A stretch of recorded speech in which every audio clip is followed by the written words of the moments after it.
बिस्मिल्लाहिर्रहमानिर्रहीम। Thank you sir.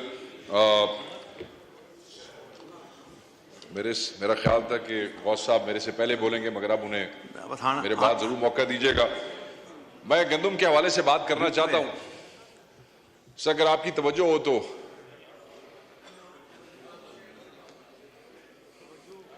ਤੁਹਾਡੇ ਵੱਲ ਵੇਖ ਕੇ तो गल कोई नहीं करनी, तो वेख के करनी।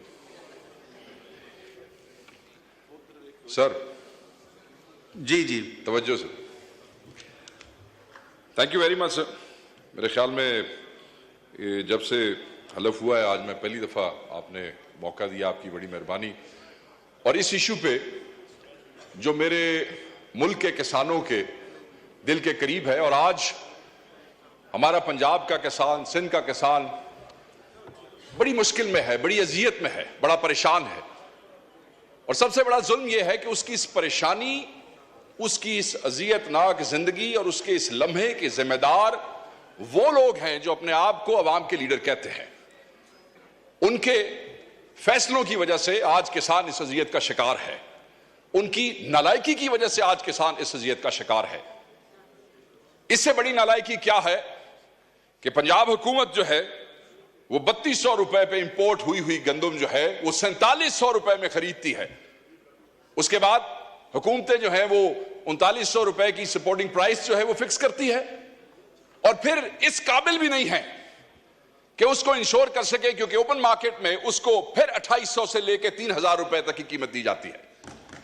आप मुझे सिर्फ यह बताएं कि वो किसान जिसको पानी महंगा मिल रहा है क्योंकि उसके ट्यूबवेल के ऊपर जो बिजली का बिल है वो बढ़ता जा रहा है, बिजली का बिल बढ़ता जा रहा है, वो अफोर्ड नहीं कर सकता है, उसे बीज जो है वो उधार उठाना पड़ता है, उसके पास पैसे नहीं है, उसके पास डीएपी खरीदने के पैसे नहीं है, 14,500 से 15,000 रुपए तक वो भी ब्लैक में लेनी पड़ती है, उसके पास यूरिया के पैसे नहीं है, यूरिया भी 10,000 रुपए में मिल रहा है।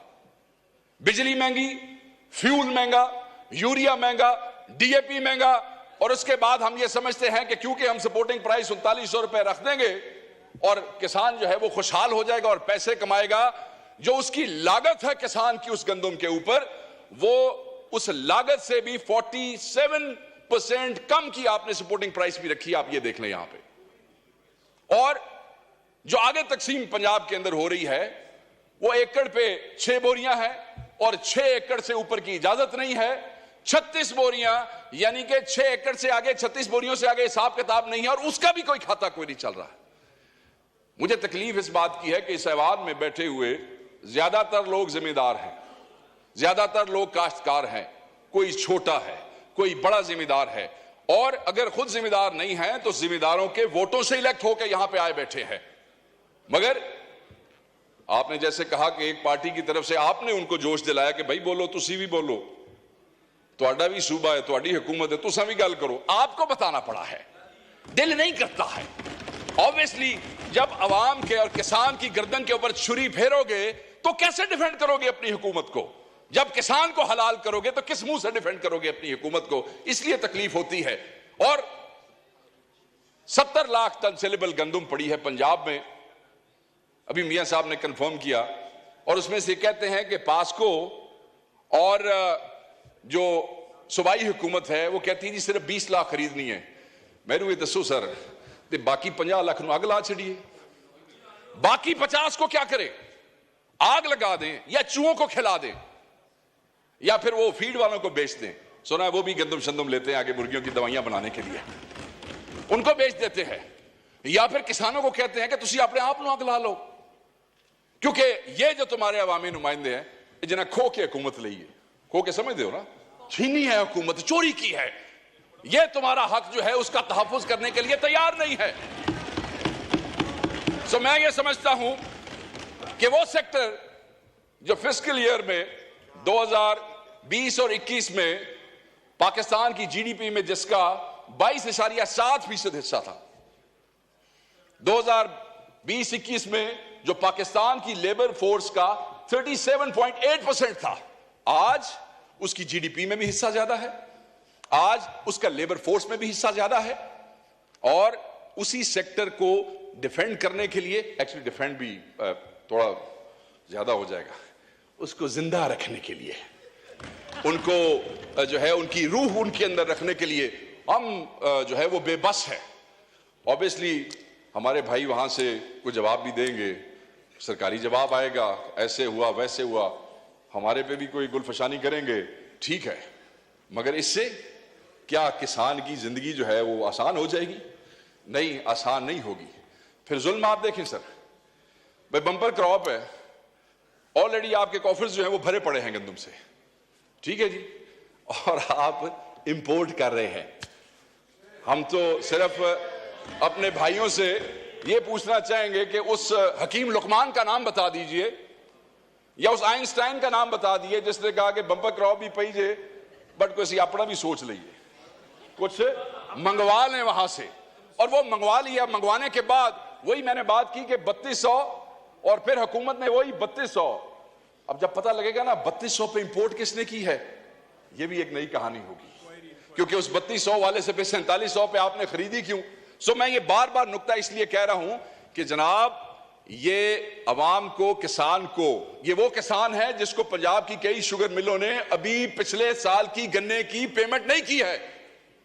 ये वो किसान है जिसने बीज उधार लिया है, ये वो किसान है जिसने खाद उधार ली है, ये वो किसान है स्पीकर, डिप्टी स्पीकर साहब, जो आपके मेरे दरवाजों पे, क्योंकि सिंध का भी यही इशू है, वो बेचारा कभी बिजली का बिल लेके आता है कि मेरी किस्तें करा दो, वापडा वाले बड़े जालिम है। कभी वो कहता है शुगर मिल वाले को फोन कर दो मेरी चीनी की पेमेंट हो जाए ताकि मेरा लाइवलीहुड जो है उसका कोई गुजारा हो सके। मैं सिर्फ ये कहना चाहता हूं कि ये जुल्म न करें, इस जुल्म से आप करते हुए डरें, क्योंकि जिस दिन ये बार आ गए, सानू तो तुसी बार बार कहते हो ना कब आ रहे हो बाहर, कब आ रहे हो, जिस दिन ये बार आ गए, जो जल्दी मुझे लगता है कि आ जाएंगे, उस दिन आपका क्या बनेगा? किस मुंह से अपनी हुकूमतों को डिफेंड करेंगे? किस मुंह से अपने हलकों में जाएंगे? किस मुंह से अपने हलकों में फातिहा और जनाजे अटेंड करेंगे? ये किसान है, इसका तवक्कल अल्लाह की जात पे सबसे ज्यादा है। बीज फेंकता है, उसके बाद पानी लगाता है, फिर रब पे छोड़ देता है कि बारिश होगी, मौसम गर्म होगा, मौसम सर्द होगा। जैसे बारिश बेमौसमी हो जाए तो उसके दिल पे छुरियां चलने लग जाती हैं कि खुदा ना खास्ता अब अगर ये गंदम का दाना यहां पे गिर गया तो मेरे बच्चों का क्या होगा। वो रब पे तवक्कल करता है, और जब उसके बाद कटाई हो जाती है, वो बेचने के लिए जाता है, तो वो बेशरम और बेगैरत जो दरमियान वाले दलाल हैं, जो मार्केट के अंदर बैठे हैं, वो पैसा कमा जाते हैं, मगर उस जिम्मेदार को कुछ नहीं मिलता है, उस किसान को नहीं मिलता है, उस पंजाबी को नहीं मिलता है, उस सिंधी को नहीं मिलता है। मैंने सिर्फ आपसे ये रिक्वेस्ट करनी है कि खुदारा उनकी जिंदगी आसान करें, इन डकैतों को बेनकाब करें, उनकी जिंदगी आसान करने के लिए कुछ ऐसी। सर आपके इलाके में भी आप खुद जिम्मेदार हैं, और मैं समझता हूं कि आप इस दर्द को मुझसे ज्यादा समझते हैं, क्योंकि आप तो खुद कल्टीवेशन करते हैं और बड़ी जबरदस्त काश्तकारी करते हैं। मैं ये समझता हूं कि वो डाकू जिन्होंने गंदम इंपोर्ट की है, वो डाकू जो किसान के गर्दन पे छुरी फेर रहे हैं, उनको इस्लामाबाद में ये जो बार ऐवान में ये जो आपका कॉन्स्टिट्यूशन एवेन्यू है, इन्होंने पैरों च रस्सियां पा के इन्होंने पुट्ठे लटका दो, ताकि कौम देख सके कि इस मुल्क के हुक्मरान जो है, वो जो 6 करोड़ का तबका है, 6 करोड़, वो जिसको हम कह रहे हैं कि तुम लोग 50 लाख जो है उसको आग लगा दो या चूहों को खिला दो, वो कम से कम ये तो कह सके कि आप जो इन ऐवानों में बैठे हैं, आप इनके लिए लेजिस्लेशन करें। शायद आप इनके लिए सोचते हैं, शायद वो आपको दुआ दे दें, शायद उनके बच्चे आपको दुआ दे दें, मगर अगर न करेंगे और वो सड़कों के ऊपर आ गए, आपसे कंट्रोल नहीं हो सकेगा, वो बद्दुआ आपको देंगे। आगे ही बहुत सी बद्दुआएं आपको मिल रही हैं, इस हुकूमत को मैंडेट चोरी करने की बद्दुआ मिल रही है, गरीबों को जेलों में रखने की ना हक बद्दुआएं मिल रही है, औरतों और बच्चों को जेलों में रखने की बद्दुआएं मिल रही है। थैंक यू वक़ार साहब, थैंक यू। माइक खोले वक़ार साहब। बद्दुआ तो दे दी, मैं तो अगली बात कर रहा हूं। मैं तो सिर्फ ये कह रहा हूं कि सर उन गरीब किसानों का कुछ करे, उनके लिए कोई बेहतरी का मामला करे। वो चंद दिन वास्ते तुसी अपने डाके माके चोरियां बंद कर छो, ते कुछ उन्हां दे वास्ते कर छो।